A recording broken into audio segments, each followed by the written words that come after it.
Good afternoon, everyone. It is truly a pleasure to welcome you all to the orientation session 2 as part of Green Olympiad for Youth, that is GO4Youth. My name is Bonmi Barwa from the Education for Youth Empowerment area of Environment Education Awareness Division at TERI. I'm honored to be your MC for this webinar. GO4Youth is implemented by the Energy and Resources Institute and is endorsed by University Grants Commission, Ministry of Environment, Forest and Climate Change, and Ministry of Education, Government of India. Participation in GO4Youth is a step towards enhancing your awareness about environmental issues. In the run up to the online examination to be held between April 8 to April 12th to 2024, orientation sessions are being organized online. We had the first orientation session on 20 March, where we covered topics on global priorities and progress of sustainable development goals, and also climate change and disaster risk reduction linkages. This webinar will be focused on nature-based solutions and sustainable agriculture. Today, the session is graced by the presence of Dr. Dipankar Saharia, Senior Director, Administrative Services Division, TERI, Dr. Yogesh Gokhale, Senior Fellow and Area Convener, Land Resources Division, TERI, Dr. Livleen K. Kehlon, Associate Director, Environment Education Awareness Division, TERI, and we have Dr. Nitika Walia Chabra, Fellow Strategic Communication for Sustainability Area, EEA Division, TERI. Thank you so much, speakers, for joining in. Without further ado, I would request Dr. Livleen to deliver the welcome address and set the theme for the session. Over to you, ma'am.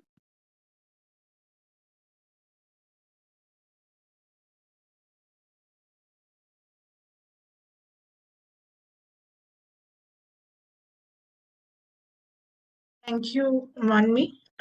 Is my screen audible and you can hear me? Just a confirmation is requested. Yes, we can hear you, ma'am, and maybe we can put it in the slide mode. Okay. Is Yes, this better? perfect. Yes, ma'am. Thank you. Thank you. So, बहुत अच्छा लग रहा है आप सबसे बात करते हुए. आई कैन सी हमारे पास 350 से ज़्यादा स्टूडेंट्स ने ज्वाइन किया है from across the country. I am Dr. Livleen Kaur Kahlum. I work with the Environment Education Program at TERI. ये जो ग्रीन ओलंपियाड फॉर यूथ है हमारा एक पायोनियर इनिशिएटिव है, फ्लैगशिप प्रोग्राम है हमारे स्टूडेंट्स के लिए, हमारे पर्टिकुलरली यूथ सेगमेंट के लिए, because TERI feels that it is very very important to connect with youth. TERI का अभी 50 years of celebrations progress में है, and you will be very happy to know that Green Olympiad has completed 25 years of its implementation. GO4Youth, Green Olympiad for Youth, is the senior segment of Green Olympiad, which has just been initiated now with support from University Grants Commission, Ministry of Forest and Climate Change, Environment, Forest and Climate Change, and Ministry of Education, Government of India. तो अभी ये हमारा first year of implementation है currently, and over the years we want to see, I don't know where all of us will be in 25 years, but I'm quite confident that the students that we are addressing now would be the key decision makers. So TERI endeavors to create an ecosystem for our youth where they can implement, they can innovate, they can ideate about sustainability. And this is one particular structured platform from where you can do so. So with this, a very, very warm welcome to all our enthusiastic registrants. And you will be very happy to know that Green Olympiad for Youth 2024, we have participation from all states and union territories of our country. So this is a very, very big and important achievement. And this shows that जब हम बोलते हैं कि 66% of a population is young, we have a booming youth demography. It also shows that our youth from all parts of the country are equally involved, and they are interested to know about environment issues, and irrespective of your geographical presence, you have enrolled for the program. So thank you very much. You have been hearing about sustainable development goals over the last 5 years, and you will be happy to know that even in SDGs, the focus is on youth as a priority group to facilitate transformative change. तो एक बहुत ही important word है transformative change. हमारा क्या मतलब है इससे? It means that you are our forerunners when it comes to a major impact on the society. Sustainable development rests on the pillars of economic, social, and environmental growth. And when we say grow, we say development, we don't just imply growth, but we also imply holistic development. And our youth are the important group who facilitate this change. Why? Because you are seen in every section of the society and every sector of environment. So if we have reached out to you, rest assured there will be a change that will follow. We have a very, very young population in the country, and we even by 2030, when most of the populations of the world will start aging, 24% of our population will be in the age group of 15 to 29 years. Further to it, what are the factors that facilitate these type of experiments? We have the National Youth Policy, where again a lot of focus is on the Indian youth, and how the Indian youth can achieve Amrit Kal. So this is a very, very important stage of your development, and we are very happy to roll out Green Olympiad for Youth to you this year. And also, GO for Youth finds a place within the framework of national education policy, because national education policy speaks about doing away with rote learning, and in GEO for Youth you will just not be answering questions related to what you read, but you will be applying and analyzing that information to the world around you, and then you will be having a better understanding about the environment. Green Olympiad for Youth focuses on very, very crucial areas of climate change, pollution, waste management, sanitation, natural resource management, sustainable development, and all of them are very well formulated within the curriculum framework for environment education brought forward by University Grants Commission. So when you appear for Green Olympiad for Youth, you will be testing your awareness level about these issues. And this testing will be in a very, very novel and interesting quiz format, where there will be interdisciplinary linkages. There will be also a focus on digital learning. There will be a focus on community engagement, value-based education, and also of equal emphasis on multiple disciplines. So इससे कोई फर्क नहीं पड़ता अगर आप bachelor of science कर रहे हैं या बैचलर ऑफ आर्ट्स कर रहे हैं या आप फिजिकल ट्रेनिंग में हैं, आप किसी भी सब्जेक्ट में हैं, जो मैंडेट है वो अंडर ग्रेजुएट स्टूडेंट्स का है.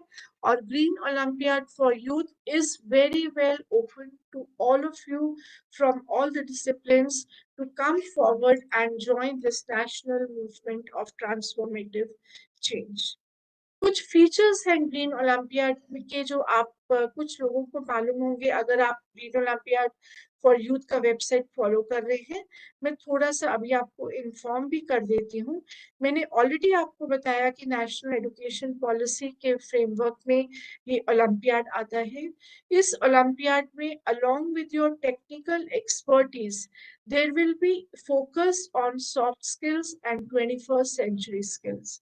सो अगर आप इस ओलंपियाड में पार्टिसिपेट करते हैं, you will be able to do your you will be able to wear your thinking caps and do critical thinking.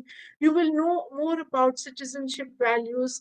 You will know more about value education. You will increase your communication skills, and you will have joined TERI in this novel journey of transformative impact. And then again, questions around green skills will be put forward to you, and these questions don't only mean question and answer, it also means brushing your awareness about green schools. Mission life India का बहुत important programme है lifestyle for environment. I can tell you अगर आपको mission life के बारे में मालूम है तो एटलीस्ट आपको दो क्वेश्चंस के आंसर्स मालूम है जो जियो फॉर यूथ में होंगे। तो ये सारे फीचर्स आपको ग्रीन ओलंपियाड फॉर यूथ में मिलेंगे। And plus again I would emphasise ये जो आपको येलो बॉक्सेस नीचे दिख रहे हैं ये हमारे फोर रनर्स एरियाज है सेक्टर्स है जिसमें से इंफॉर्मेशन आपको ग्रीन ओलंपियाड फॉर यूथ में मिलेगा। प्लस आपकी अवेयरनेस इन टॉपिक्स के ऊपर जज होगी। एंड हमारा ओवरऑल फोकस है ग्रीन ओलंपियाड फॉर यूथ हर साल हम करेंगे and it is a progressive journey. हम एक साल करके इस प्रोजेक्ट को खत्म नहीं करने वाले। ग्रीन ओलंपियाड फॉर स्कूल्स 25 साल से चल रहा है। Similarly green Olympiad for youth भी बहुत साल आगे चलेगा और आप लोग हमारे साथ इस जर्नी में जुड़े रहेंगे। तो ये सारे सेक्टर्स ग्रीन ओलंपियाड में इंक्लूडेड हैं जो कि हमारे मिशन लाइफ के भी पार्ट हैं, जैसे कि water, transport, food, electricity, waste management, sustainability, recycling and reuse. तो ये जो ग्रीन ओलंपियाड फॉर यूथ है already it has been told to you it falls under the preview of the guidelines and curriculum framework for environment education laid out by University Grants Commission. In main 6 topics के ऊपर आपका assessment होगा। Further अगर आप देखते हैं ये blue जो 4 आपको सेक्टर्स दिख रहे हैं ये 4 पर्टिकुलर टॉपिक्स है जिसके ऊपर क्वेश्चंस होंगे।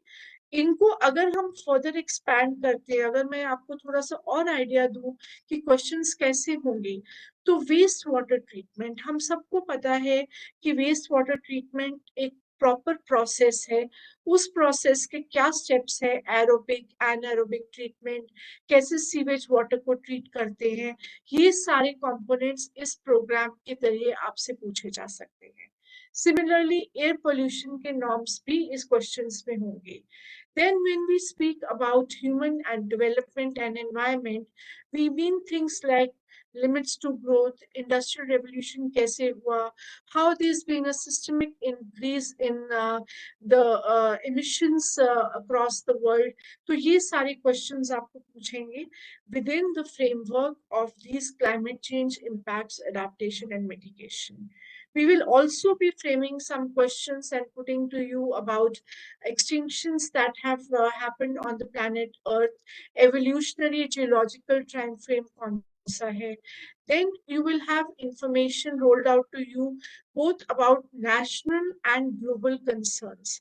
Like while there'll be questions about Kaziranga National Park, which is our a crown of our own country, there will be a question about Amazon forests also, and why are they called as lungs of the planet Earth. Global warming, agriculture waste, biomedical waste. Then when we go on to conventions, ozone hole के ऊपर questions हो सकते हैं, Vienna convention के ऊपर हो सकते हैं। ये सारे क्वेश्चंस आपको ग्रीन ओलंपियाड फॉर यूथ में मिलेंगे।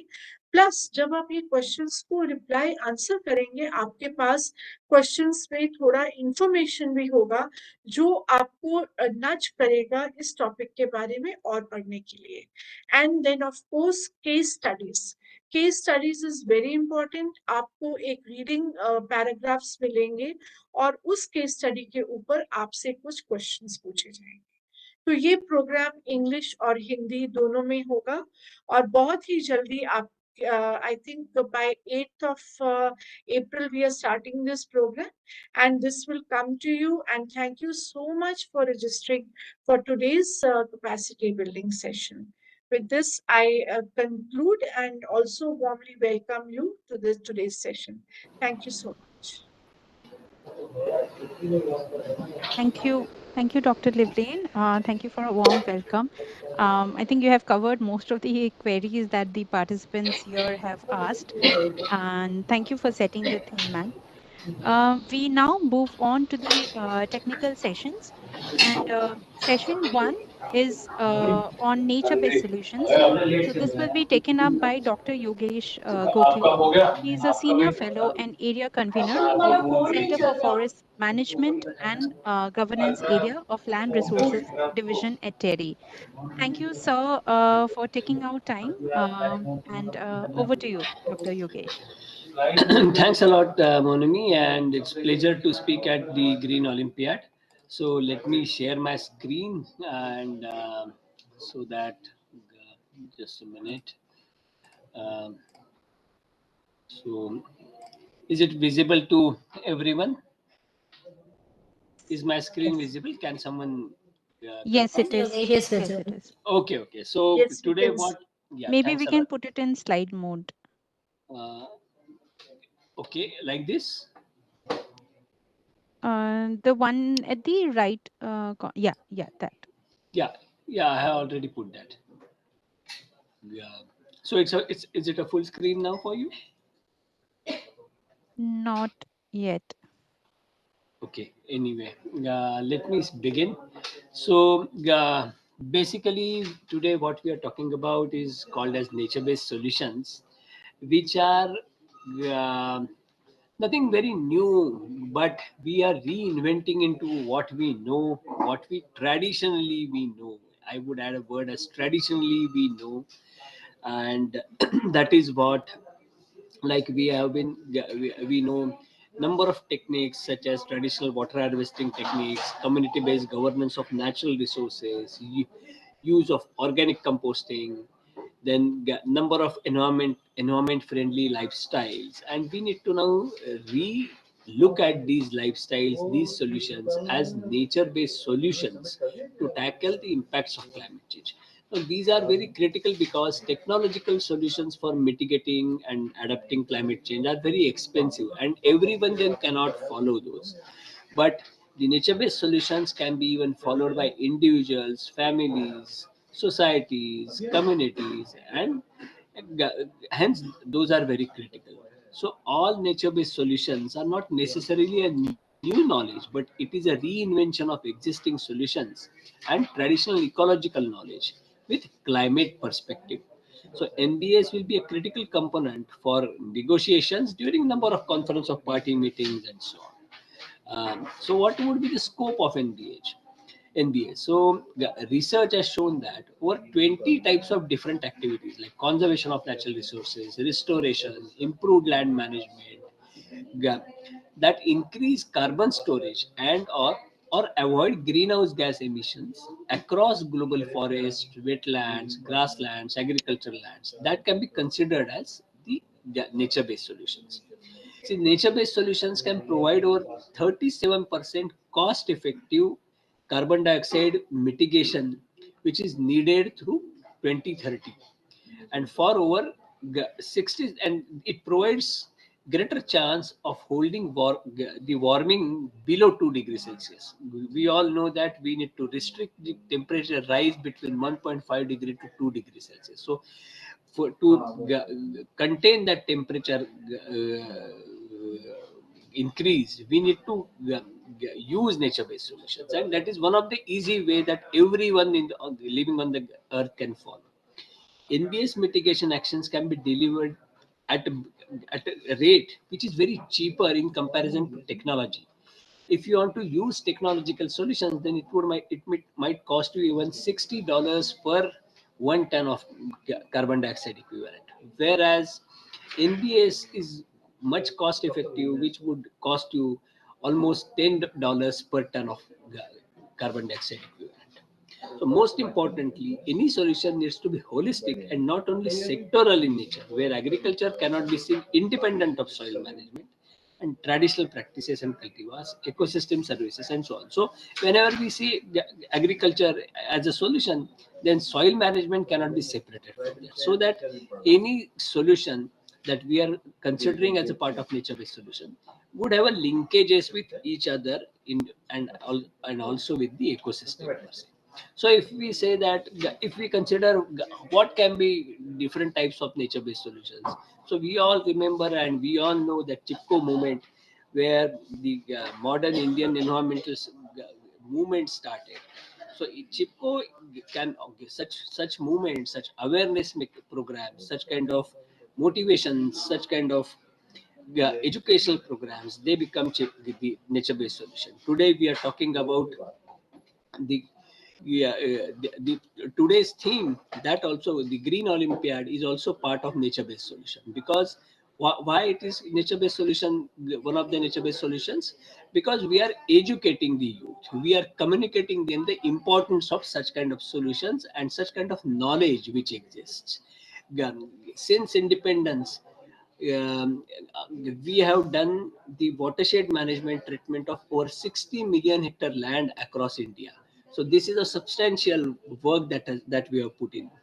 Traditionally, we have been conserving over 2 lakh sacred groves, that is the forest which are conserved due to the faith by several community across length and breadth of India. Then we all eat rice, we all eat wheat, but we do not understand how the importance of germplasm. So even today we have over 5,000 varieties of rice which are grown, which are cultivated, and which are preferred across communities all over India. Similarly, the solar panel, the electricity which would be getting is new buildings, green buildings which are having the solar panel installed, or the vertical gardens, aquacultures. These are one of the some of the examples of nature-based solutions which we see around us. So if Dr. we can, Yogesh, yes. sorry, the slides are not moving if you are changing. Oh, We are still on so the first slide. I think let's go on this mode, because then it would can you see change of slides in here? Yeah, we skipped missed slide 2 That and is 3. fine. I have explained that. That's not a problem. So, like for Right. example, this is first slide. This is slide number 2. This is 3. This is 4. So, which I just now explained the typology of nature-based solutions. Can you see the typology of nature-based solutions? Yes. Yeah. Okay, fine. So I think instead of getting into the full screen mode, we continue in this mode itself so that we communicate the. Yeah. So if we try to see that what can be the framework for nature-based solutions. So first of all, we must understand that these solutions are applicable from rural to urban areas and from local level to national level. So there is nothing something that it's only restricted to urban or rural area or only at the certain level. At any level, in any social conditions, these solutions they work. Yeah. Then what is critical is that there are number of normal ways of functioning, like in case of forest and biodiversity, agriculture, land and water management, pollution. So there are normal ways of tackling these as sectoral issues. But if we understand these problems and the solutions which are being used under biodiversity or agriculture through the lens of our commitment for Paris Climate Agreement, nationally determined commitments under climate change. So then we come up, then there is a kind of innovativeness of nature-based solution that comes into force. So, for example, in case of forest and biodiversity, agroforestry plantations or sustainable forest management and biodiversity conservation, they become the nature-based solution, because these solutions, say for example, because both of these kinds of solutions, the amount of carbon dioxide which is additional in the atmosphere at this point of time, the ecosystems like plants, then forests, they sequester that additional carbon dioxide from forest, and it becomes important for mitigating the climate change impact. Similarly, in case of agriculture, value chain becomes important. In case of land and water management, integrated projects. So, like initially when I was telling that when you are having an intervention related to agriculture, then that intervention cannot neglect soil management. In the same manner, land and water management, when you are tackling land to harvest or harvest more and more water by developing structures, by treating the soil, then you also need to understand for whom you are doing, what are the requirements, what kind of risks it would have, whom it would benefit, what type of agriculture that can be practiced. So it becomes a kind of integrated approach, which results into number of aspects such as reduction of carbon dioxide, or rather sequestration of additional carbon dioxide from the atmosphere into various components of ecosystem. Similar way, disaster is an important aspect where ecosystem resilience. So to tackle the disaster, what we need to do is the ecosystem resilience. We need to induce resilience in ecosystem by number of activities, say by putting the soil conservation measures, by having plantations done, by giving slopes, proper slopes and irrigation channels. So that is a kind of way through which we prevent natural calamities or disasters. So these are some of the aspects through which we can think of developing nature-based solution framework for tackling the impacts of climate change. Yeah. There are certain challenges to this concept as well as methodologies to understanding the nature-based solutions. So, like for example, accounting multiplier effect. So, what happens that we act upon certain things. So, recognizing the impacts of catchment area treatment for a watershed for a diverse set of outputs, as soil and moisture conservation, green cover enhancement, ecosystem resilience, improved livelihood. So, it's a chain of events, and this becomes so so it acts as a kind of multiplier effect. So we need to understand that what are we doing and what it would result in terms of ecosystem as well as society as well as climate impact. Then there are lack of methodologies to assess contribution of nature-based solutions in mitigation and adaptation of, say, dryland soils, sustainable management of drylands. We cannot. There are no sufficient methodologies, scientific methodologies, which help us to understand that. Many nature-based solutions remain in form of example, and they need strong policy and financial push for upscale. Say, for example, organic agriculture, which has been getting a lot of push through Government of India. Then new policy that draft National Forest Policy is talking about, that is grow more wood and use more wood. It's still under a very nascent stage, I would say, at this point of time in India. So there are such kind of nature-based solutions which we know which are around us, or at the same time which can be evolved and which are more cost effective in comparison to the technological solutions to tackle the climate change. There are a number of opportunities and way forward that we see. That carbon market is one of based on natural based on afforestation, forest conservation. It's an important nature-based solution. Going beyond the business model approach for mitigation and adaptation is an important aspect of carbon finance. Then thinking climate holistically along with several other targets like Aishi biodiversity targets, land degradation neutrality targets, that becomes a kind of opportunity for developing the nature-based solutions.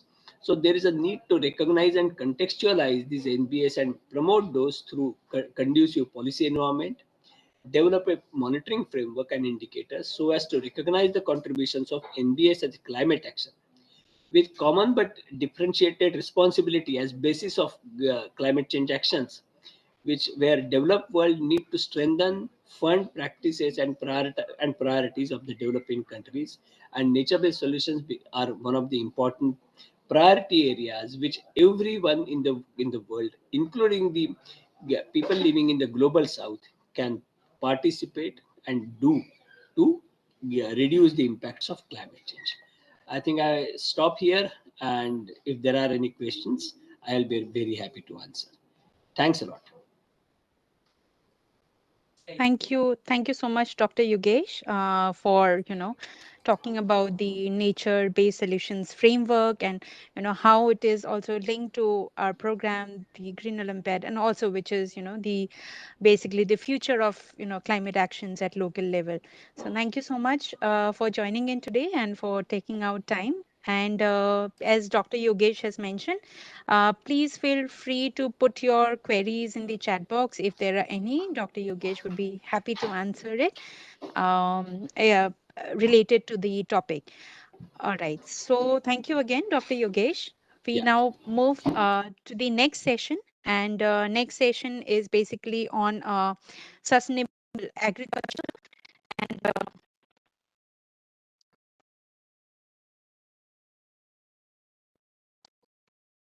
okay, I hope you can hear me.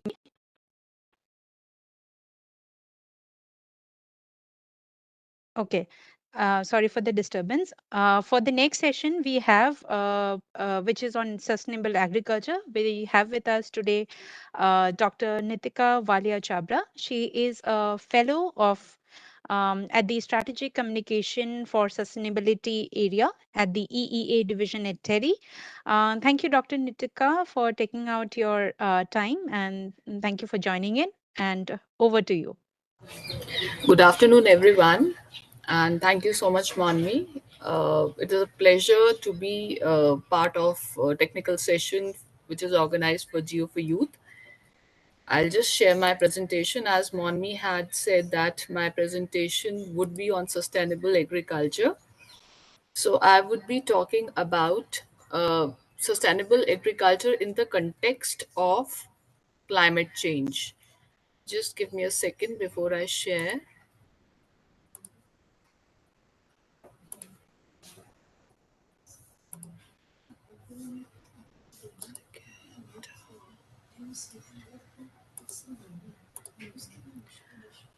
Is my presentation visible?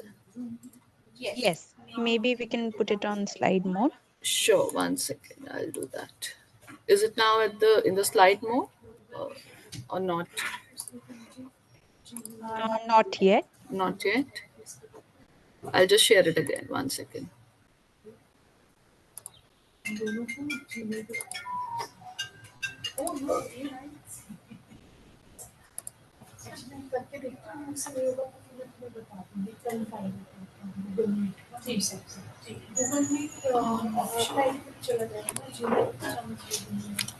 Is it visible now or still not?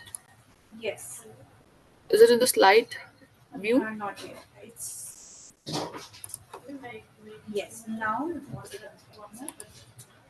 Fine now? Okay. So, as I said, I would be talking about sustainable agriculture in the context of climate change. So, to start with, just to give you a brief background of agriculture, like what is the scenario? So, we know that India is one of the major players, and more than 55% of India's population has agriculture as the primary source of livelihood. And India holds second largest agricultural land in the world and has 20 agroclimatic regions, and the total area under cultivation is approximately 157.35 million hectares, and it has the largest cattle. If we talk about the about agriculture, we know that agriculture is a blanket term. It has number of, you can say it has animal husbandry also. There are other related, fields which are there under agriculture. So India has the largest world's cattle herd population, and it has the largest area planted for wheat, rice, and cotton. Now, India is now self sufficient, but this self sufficiency was achieved especially in wheat and rice. We are talking about cereals primarily. That was because of the Green Revolution, which was led by Dr. M.S. Swaminathan, who's also known as father of Indian Revolution. And the varieties which were introduced, they were developed by Dr. Norman Borlaug, who was a Mexican scientist, and he's known as father of Green Revolution worldwide.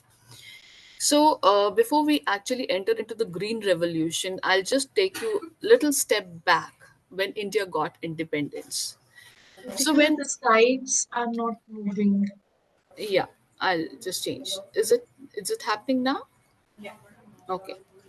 So when India became independent in 1947, more than 90% of the population lived in villages and was dependent primarily on agriculture for their subsistence. However, the plight of Indian agriculture was not very good. We were still, following old methods of farming. There was negligible mechanization, and the farmers were using seeds which were, developed over a period of time, and they were kind of saving those seeds and using it. So it was like the food requirement was not being met. So as the population was growing, and we were not able to meet the food requirement, so there was a lot of concern, there was low productivity, and most of the farmers, they were landless laborers, and they were in huge debt. So and there were series of famine also because of the drought which was happening at that point of time. So feeding the population was a big concern, and there was a lot of imports. Food import was India was taking wheat from USA. So that was again, kind of depriving us of our the national reserves.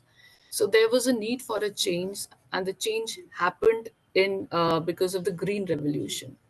Now, talking about Green Revolution, the term was coined by William S. Gott, who used to work with USAID, and it was coined in 1968 because, and it was primarily, it depicted that the new technology which are being implemented, and the policies that were being implemented, and the industrialized nations, they were giving it in form of aid to the developing country. And this green revolution had actually, changed the entire scenario of the developing country like India. Now, in this, the high yielding varieties, they were introduced as part of Green Revolution, and primarily the focus was on wheat and rye. So these genetically improved varieties were developed by Simit Mexico and IRI Philippines using the genes by Dr. Norman Waller. And because of these, the productivity increased. There were 20% more grain than the cultivars were yielding before. And these varieties, they were very easily responding to the artificial chemical fertilizers which were being added to the field. And this resulted in, help India kind of overcome the famine like situation which it was facing at that point of time. And the yield potential doubled because there were certain traits which were incorporated in these high yielding varieties. And the varieties, they were actually photo insensitive, meaning thereby that the day of the length was not kind of determining their developmental journey. So the farmers were able to take in a single year more than two or three crops. So that actually helped in, tripling, almost tripling the yield which was happening at that point of time. but it also had some ill effects. Now because of this, there were a lot of policies which were kind of institutionalized at that point of time. There were a lot of subsidies the government also gave, help to the farmers in form of minimum support price, which ensured that yes, they would be getting this much of price. So what happened, the farmers, the land races were neglected, the monoculture was happening. Wheat and rice, they were being cropped, because before green revolution there were certain crops like millets, barley, sorghum, and wheat and rice, of course, they were there. So there was a mix of crops that was happening. But because of the advent of green revolution, what happened, the farmers saw gains in cultivating wheat and rice. So the rest of the crops, they were neglected, only these were done, and that to the varieties which were provided, the yielding varieties which were provided, they were cultivated. And these varieties, they required high chemical fertilizers and pesticides. The problem with the earlier varieties before green revolution was not that they were not high yielding. The problem was that they were not responsive to the chemical fertigation. So but there was a need for high yield. So to help that, these new varieties, they were very responsive to chemical fertilizers and pesticides. However, it led to deterioration of soil quality. Our soil became more and more alkaline, the quality deteriorated, the microflora changed, the water sources got contaminated, and there were residues, pesticide residues found in other sources of food. Even in human milk, it was found. And these crops, they were very high. They required higher level of irrigation.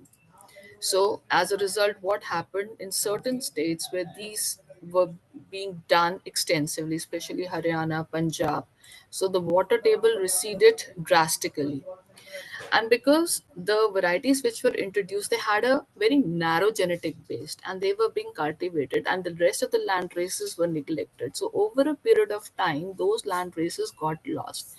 India lost almost 1 lakh land races of indigenous rice. So currently, I think less than 7,000 are they are present, and out of them, not all are cultivated. So it's a huge, huge loss, because when you have to kind of bank on your genetic resources, those land resources are gone.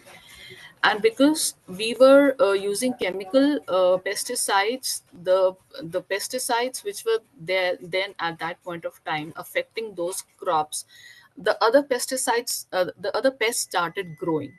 So as a result, there was a co-evolution happened. So the now over a period of time, each year requires more fertigation. It requires heavy dosage of pesticides to control those pests. So this has a very deleterious effect on the entire ecosystem. And plus the farmers also have to bear the burden of the cost of chemical pesticides and fertilizers and the other inputs. And if you remember, now you must have heard of the hybrid seeds. Now this is not something, the same varieties which have been introduced during the green revolution, but there are many international companies who are who have introduced hybrid crops. Now the problem with these hybrid crops are that the farmer has to go back to these companies again and again to procure fresh batch for the subsequent year's sowing. So this is, and most of the time what happened, there is some issue or the other, there's some pesticide attack and the crop fails. So overall you can say there's a huge economic burden on farmers. Now coming to certain facts, like the UN has stated that it is expected that by 2015, the population of the world will reach to 9.8 billion people approximately. So that's a huge population to feed. And seeing the degradation which has happened to our, natural resources, this is going to be a very tedious task. Now, coming to certain facts, just to state that the agriculture consumes 69% of the world's fresh water. So, plus the current farming practices, such as use of machinery, burning of crop residues, they are major contributors to the greenhouse gases. We all know that come September, October, November, there is a lot of noise about the crop residues being burned and the deterioration of air quality in Delhi, NCR, and the surrounding cities. So it's a huge problem for we have to mitigate that somehow, and let's see how we can go about it. Then livestock alone contributes to 18% of the total GHG. Now, talking about now, this also has a very serious impact on the food security, because agriculture, see, it's like a feedback mechanism. Agriculture gets affected by the quality of soil, the air, the water health, and in turn, it itself is a big polluter. Now, this all these has caused something like, we there's a lot of talk about food and nutrition insecurity, because all said and done, the population is increasing, the land resources are limited, so we have to have the maximum output, yet taking care of our environment. So we will be impacted on three main fronts, that is social, economic, and environmental. And children and women are the most hit.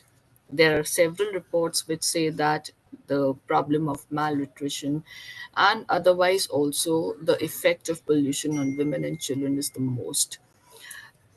Coming to the economic, because there would be limited food resources, there would be price inflation, and there would be a wider economic divide. It will be difficult for the weaker sections to afford food and take care of the nutrition quotient. Talking about environment, there is a huge stress on the natural resources, and definitely there is loss of productivity. So what is the solution? We are going to talk about sustainable agriculture. Now, the sustainable agriculture says that sustainable means that something uh, would meet the need of the existing and the future generation, while ensuring couple of factors, which would be ensuring profitability, environment, health, social and economic equity. Now, this is based on certain there are certain pillars which support sustainable agriculture, but sustainable agriculture itself, it helps in adoption of natural practices, it takes care of soil and water health, it ensures protection of biodiversity. you know if you see the global hunger index, the in our country stands at 107th position out of 120 countries, which is a very something which we cannot be proud of. So something has to be done, so we have to achieve our uh, global objectives also. We have to ensure that our sustainable goals are met and there is a zero hunger kind of a situation as we progress. So, but the big question is, does sustainable agriculture have an impact? Because sustainability is also, it's a myth which people also say that sustainable agriculture will not be able to feed the population. But it does have a lot of environment effect, and we'll be able to meet our sustainable development goal. It is reported that 56% less energy is used to produce, it will be used per unit of crops that will be produced. Likewise, 64% fewer GHG emissions will happen per hectare. Definitely, the soil and water health will be restored, and there will be a greater level of biodiversity than the conventional farming. Now, there are seven key principles of sustainable agriculture. It is like we have to increase the productivity, we have to ensure employment, we have to see the food systems which are working. Then we have to protect our natural resources. We have to ensure livelihood for our rural population, and we have to see that the economic growth happens. The societies, the communities, the ecosystems that are there, they develop resilience, and definitely based on the changes based on the principles. The governance has to accept the challenges and has to take out policies accordingly. I'll move on to the next slide. So the important way by which we can do is agroecological farming system.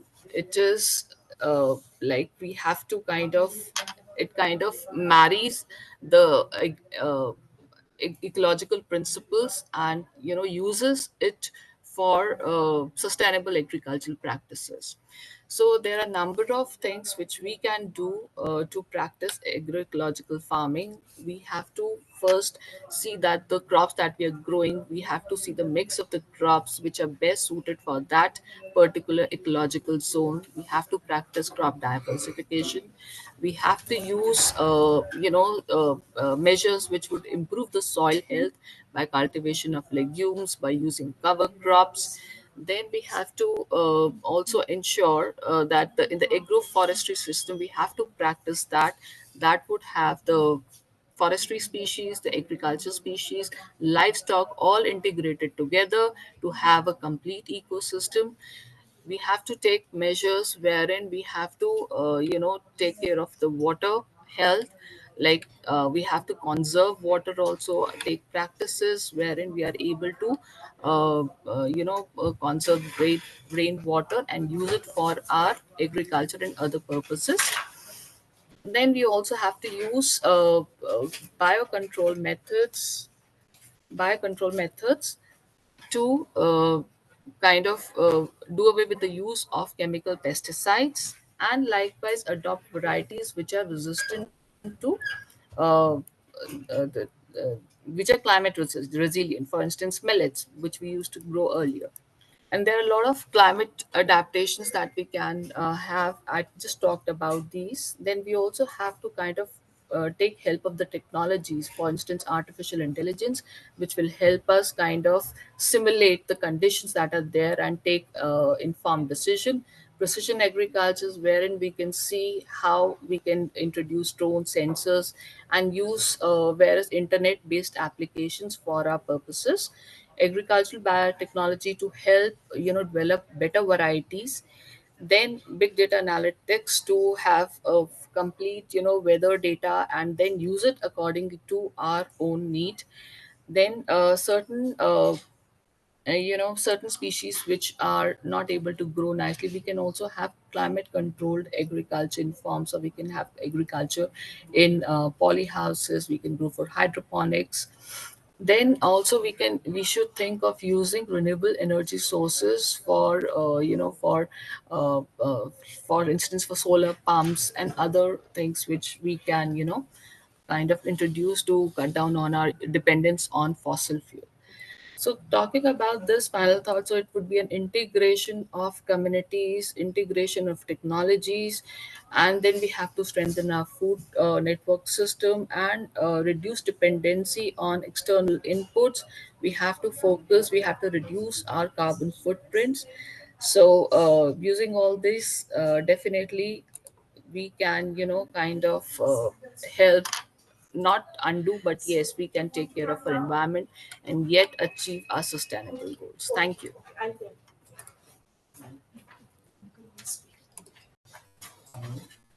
Thank you so much, Nitika. Thank you for talking about, the green revolution, the concept of basically the sustainable agriculture and how, it is important as of now and in the current scenario. Thank you once again. And we are very fortunate to have with us today Dr. Dipankar Saharia, who is a Senior Director of the Administrative Services Division at TERI. Um, we we thank you, sir, for your time, for taking out your valuable time, and for giving us the opportunity to have you with us here today. And we would request Dr. Dipankar, sir, to kindly give a special address. Over to you, sir. So thank you, Monmi, and welcome to all participants uh, of this uh, the video online meet that we are having today. And very welcome to you because we are celebrating our 50 years of our existence of TERI. So our earlier speakers, Livlin might have spoken about what TERI is all about and what exactly we are doing. And one of the basic things that we have been doing is to make aware our youth and the student community on the awareness of environment that is required today. And especially when we were students, we always studied climate. We never studied climate change. We studied the pollutions. We never knew about the 3 R's that came in now.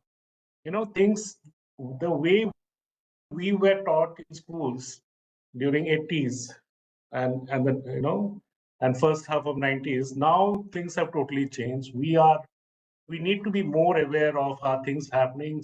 The world is changing, the climate is changing, the environment is changing, and therefore TERI has played a big role in highlighting the issues of sustainability, highlighting the issues of energy, the way the climate have changed, how TERI is the first organization to one of the first organization to organize a workshop on climate change, way back in '89, and how our leadership and the Director General led the climate change initiative, not only in India, but around the world, and being the chairman of IPCC. So, and when we started off with our educational program, especially for youth, it was like how we started off our things pertaining to more of awareness among students in schools. And as we moved, we took up different levels of work uh, with the youth around the country, not only in the country but also outside the country, in the Middle East, in some Southeast Asian countries. And the G4Youth program is one of those programs that is so important uh, with the way we need to understand the environment today. So one of the most notable aspect of the G4Youth is it is an interdisciplinary approach that we have, by integration of knowledge of the various fields, and the fields are the energy, the things that we are dealing with energy now, the different level of uh, energy that we are consuming, and how really to have a sustainable energy system. So everything is being incorporated in this particular G4 from science, policy, education. And the program offers a comprehensive understanding of the environmental challenges and the solutions. So by the way the University Grants Commission has come in to actually, promote this and help TERI to reach out to the students, is to the youth, is one of the biggest steps that can happen to bring in the awareness and the why we require our youth to be aware of the future, that how we are going to hand over our systems to our youth, and that is how crucial this this kind of program plays in the current scenario.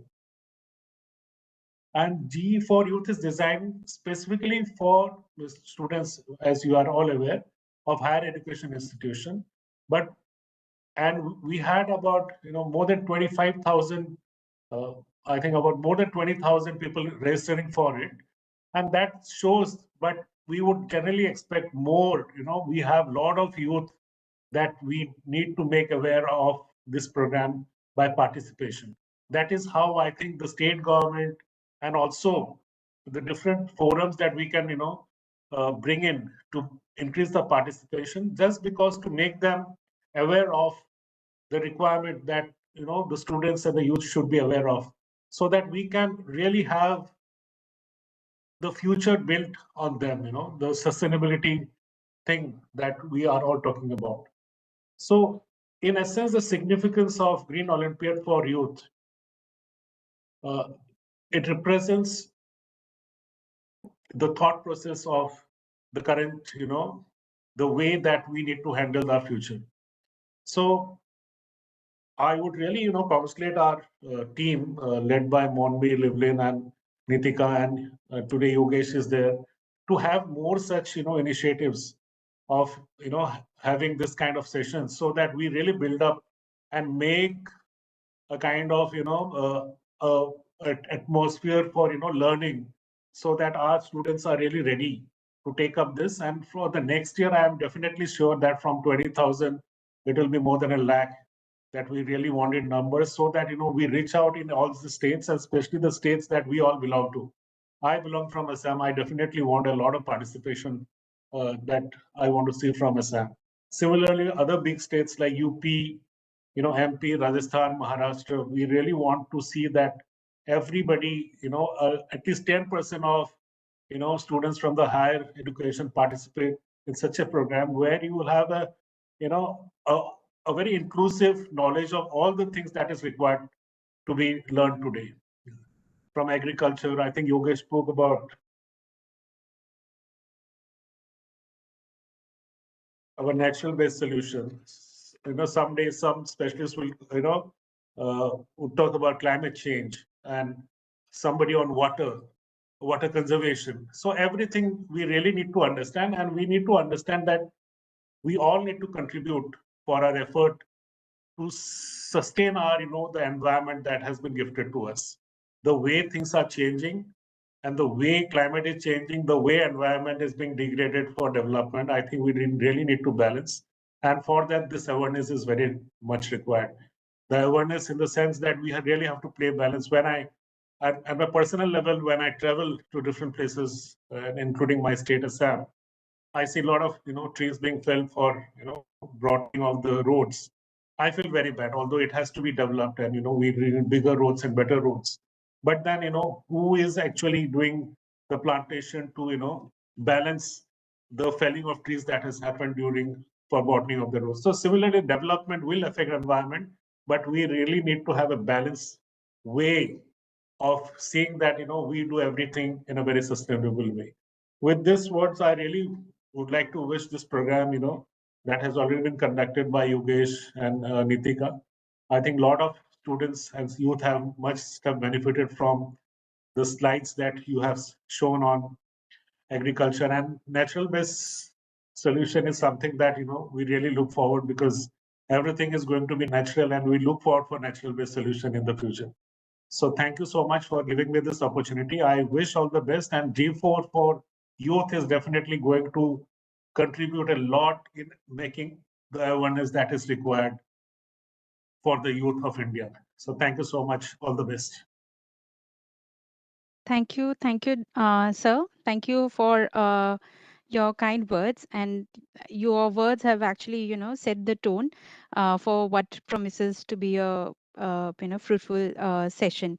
We do stay committed to the cause of youth. So thank you, sir, once again, and thank you for encouraging you to implement, basically real world solutions to become a part of this process of transformative change. So thank you, sir, once again. Thank you for giving us time. Um, we uh, we now move to another session, which is the last part, which will be a demo of the examination. We have a lot of queries that have been put in the chat box, and we would like to answer them in the form of we'll just run through a presentation. And as you all know, the GO4Youth paper is basically it's an MCQ based examination, and it will happen from 8th to 12th April. So we have a demo session for you all for the regarding the examination, so that you all are a little bit familiar to it, and you don't have any problem during the days of your examination. Let me share my screen with you.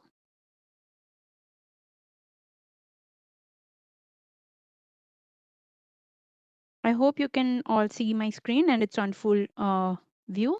It's on slide mode. If anybody can confirm. Yes, Monmi. Yeah. Thank you.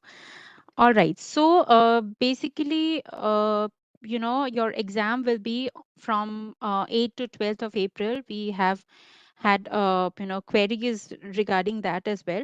So this the slide that you can see is basically the examination portal that you'll have.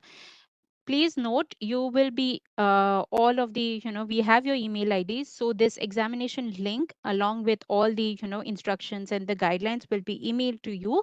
You have I would request you all to go through it carefully so that you do not face any problem at the time of the examination. So here your once you click on this link which we will be sharing with you, you will get this page where you have to put in your examination details, your login ID and password. I'll come through it page by page. So this would be the whole first page, as you can see. So here you will have an option of English and Hindi. So जिन्होंने भी हिंदी के लिए option choose किया था, opt किया था Hindi medium के लिए, वो लोग हिंदी ऑप्ट करना पड़ेगा, एंड जिन्होंने इंग्लिश के लिए किया था उनको इंग्लिश ऑप्ट करना पड़ेगा. It's a drop down option. And उसके बाद login ID and password. So login ID and password will be the same login ID and password that you must have got during your registration. You must have got an SMS, so that login ID would remain the same, and the password would be obviously your phone number, your 10-digit mobile number that you must have shared during the registration. So after you put all the details, you have to log in here. As you can see, after login, you will get the profile here, your profile basically, which where your name of the student will come. GO4Youth online examination information would come in here कि आपने अगर examination आपका English है तो English में यहाँ पर लिखा जाएगा, अगर हिंदी है तो यहाँ पर हिंदी होगा. Your examination start date and time would come. Duration like we have mentioned its 60 minutes. Number of questions would be 50, and of course the login ID would come. So after you have to click here, as it's a declaration form. So you have to click it here and then click on the next icon. So once you click this on, kindly note this will not be a part of the 60-minute duration that we are talking about. Your 60-minute will start after you read the examination instruction and you go through all the details that you have.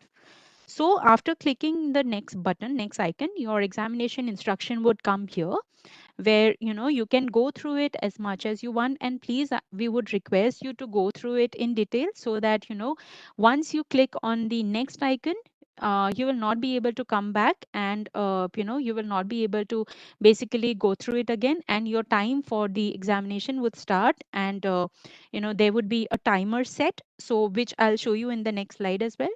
So please before going through the exam, go through it in details which has been put it here. We will share it with you via email as well, but this will be the exam instruction that we will keep it for you. I repeat, request you to go through the examination instruction very carefully so that you do not miss out on any important part. So here, after clicking on the declaration, here comes the first page. As you can see, obviously we have not kept, this would be a display of the question that we would have, and then you would have options, which is in the MCQ format, that is A, B, C, D.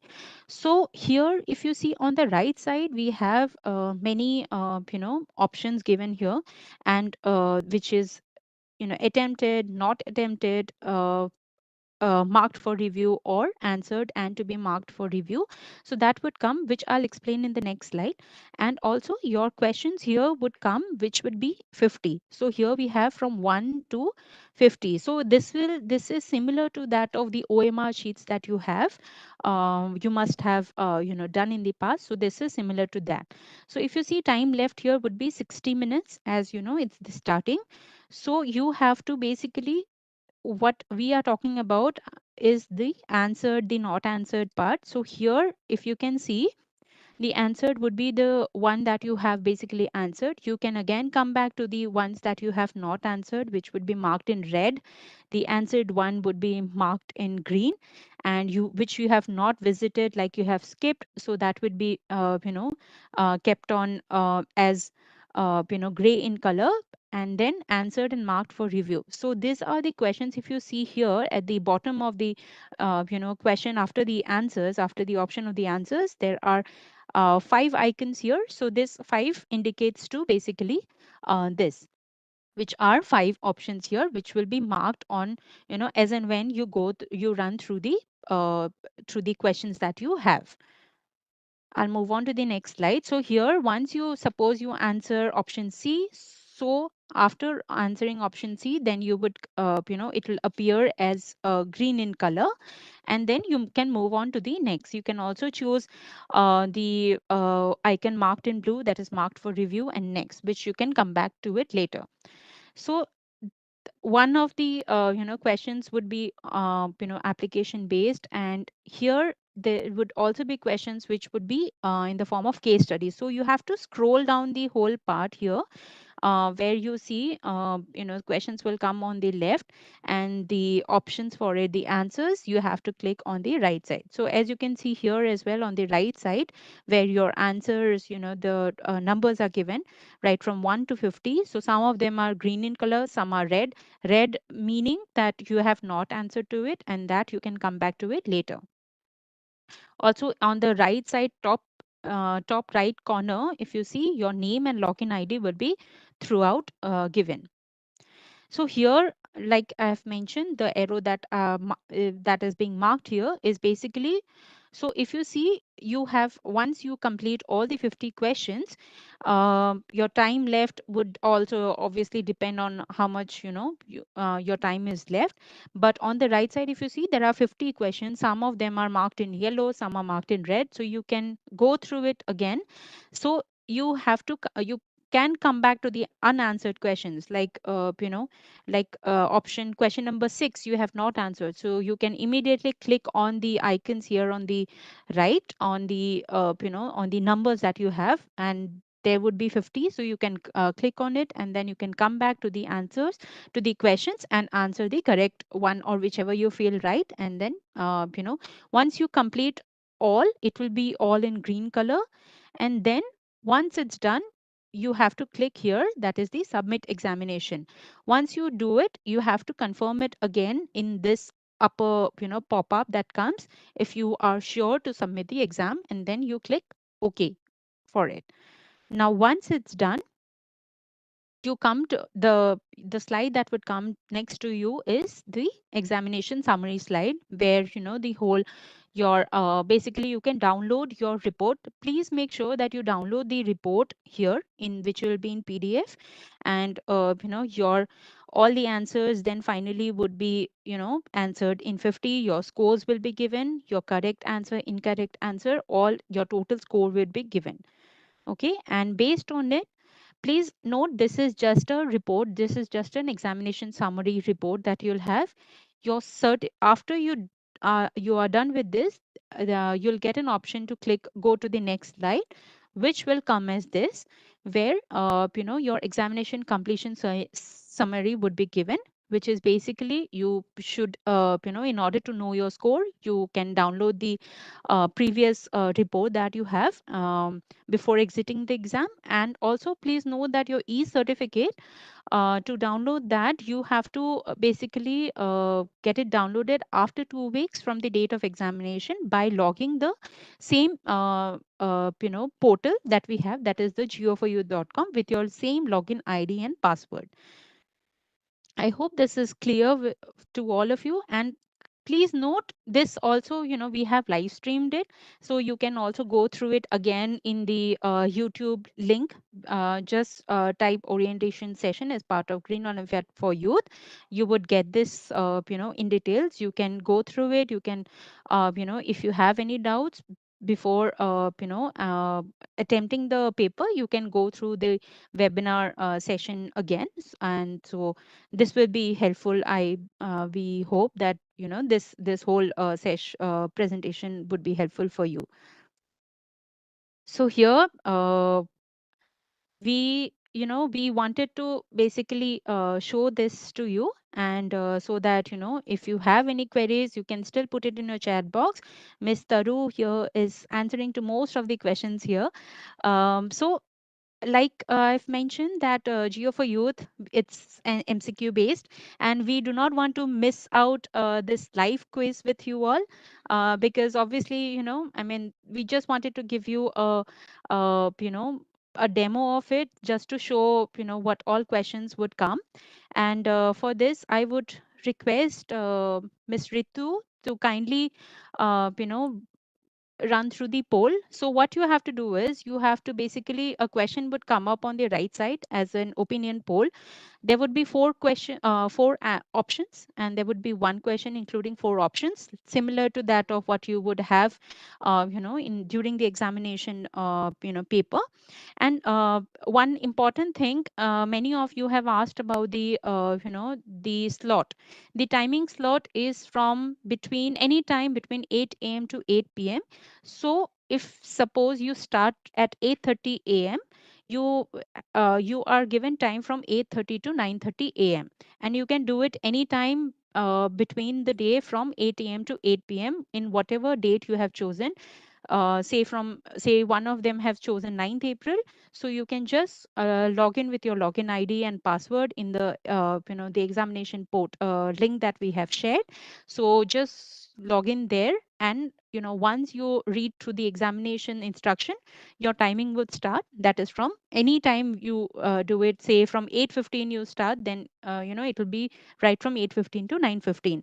You are not allowed to reattempt the you are not allowed to log out and again come back to basically attempt the paper again. So once you log in, definitely you have to you will be given that 60 minutes of time, which you have to go through it then. Now I would request Ms. Ritu to kindly share the question number 1. Ritu, kindly let me know if it's out there. Okay. Sure. Yeah. All right. So the question 1, I would request everyone to kindly, put in your results. I mean, basically tick the option. So the first question that we have is, organic culture sustains health of soil, ecosystems, and people. In 2016, which Indian state was declared as the first totally organic agriculture state? It's a multiple choice question. There's answer. Your options are Sikkim, Madhya Pradesh, Punjab, Andhra Pradesh.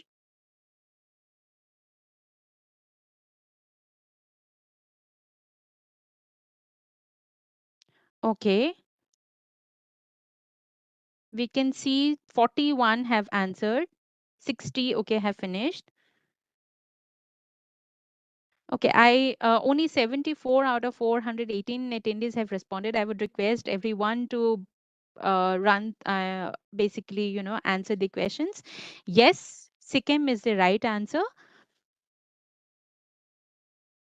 That is the first totally organic agriculture state. All right, let's move to question number 2.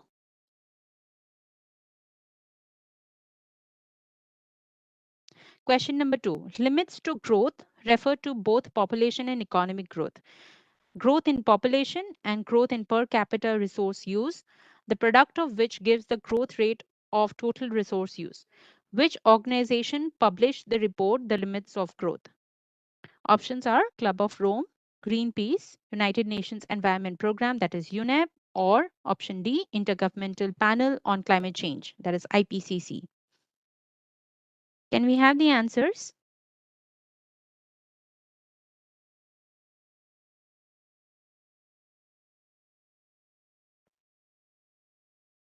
Okay. We have about 10, only 0.4% who have answered it correct. That is Club of Rome. The organization that published the report is Club of Rome. Okay, let's move to the third question.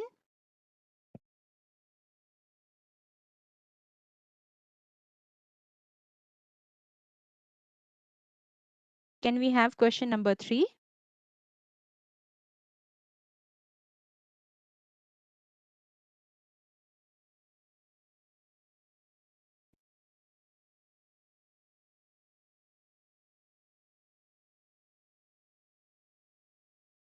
Ritu?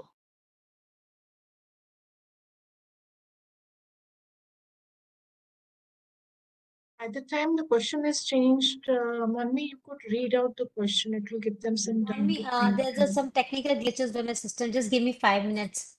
Okay, sure, sure. We'll have to. All right, so 5 is too long. all right. So, see, like you have seen, there are two. I mean, the questions would come, similar to what we have put it here. So it's option. I mean, you have four options, and you will be given, a choice, and you have to click on any one of the four options that you have. And once it's done, you can move on to the next question. And so we have 50 questions. We also have case study, which is, which will basically be a para, and related to the case study questions. One of I mean question would be there, and there would be four options to it.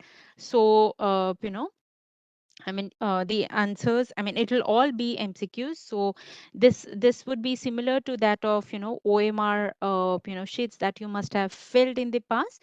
So we hope that, we would want to keep it, simple. So yeah, Mommy, should I display the third question? yes, please. Okay.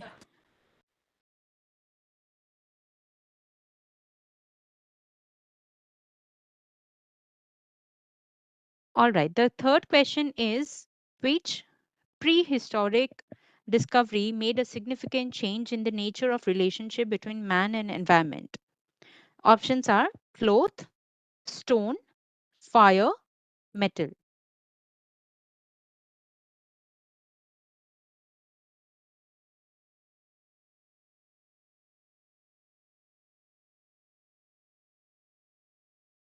I repeat, which prehistoric discovery made a significant change in the nature of relationship between man and environment?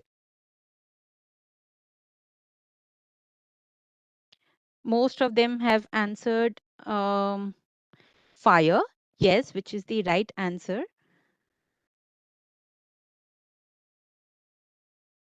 All right, we got 82 respondents who have answered correctly out of 400. All right. Let's move to the next question. And the time limit that you have seen is basically for the whole live quiz that we have. It's not just for one one per question. Okay, let's move on to the next question. From the options listed below, which is the most efficient way to control aircraft noise? Options are building aircraft with old technologies. Option B, maximize the number of passengers to 100 per aircraft. Option C, increase the amount of pressure the aircraft can withstand. Or option D, constructing air domes far away from the residential areas.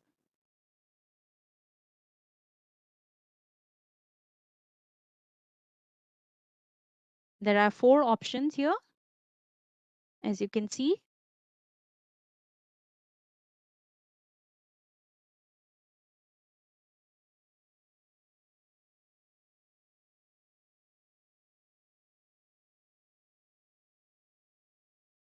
Can we have the answer?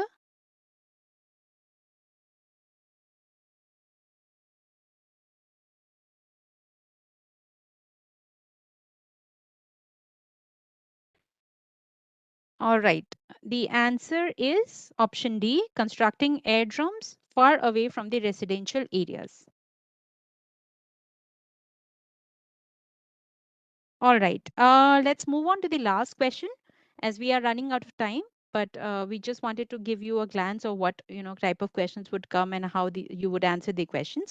So let's move on to the last question. Ritu, is it fine? Can we move on to the last one? Yes, Mommy. Yeah. What the question is, what is the purpose of India's National Wildlife Action Plan? Option A, to promote the hunting of endangered species. Option B, to conserve and protect wildlife and their habits.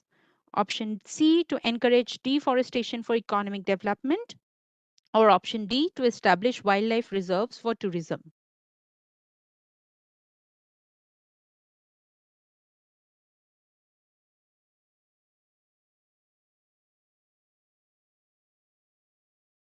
I hope you have answered okay. Many of them have put it in the chat box as well, which is also you can do that if you're not being able to put it in here as opinion poll.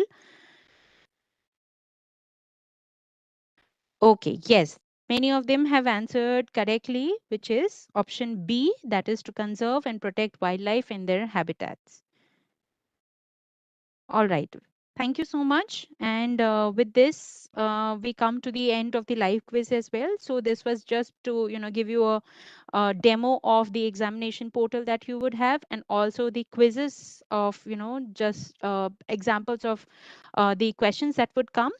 And so I hope, with this, we wish you all the best for your examination. And Ms. Taru has already put many answers to the queries that you have asked in the chat box. So go through the chat box again if you have any queries. And nevertheless, you can always email it to us.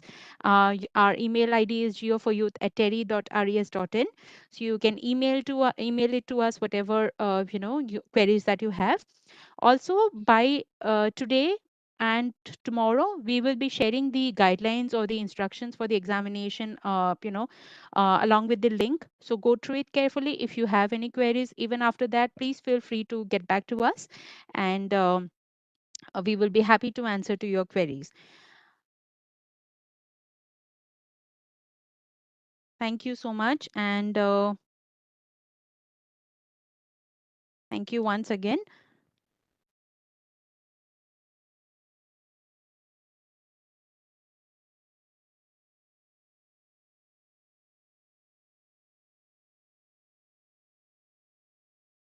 Okay, thank you once again, everyone. And with this, we come to the end of orientation session 2.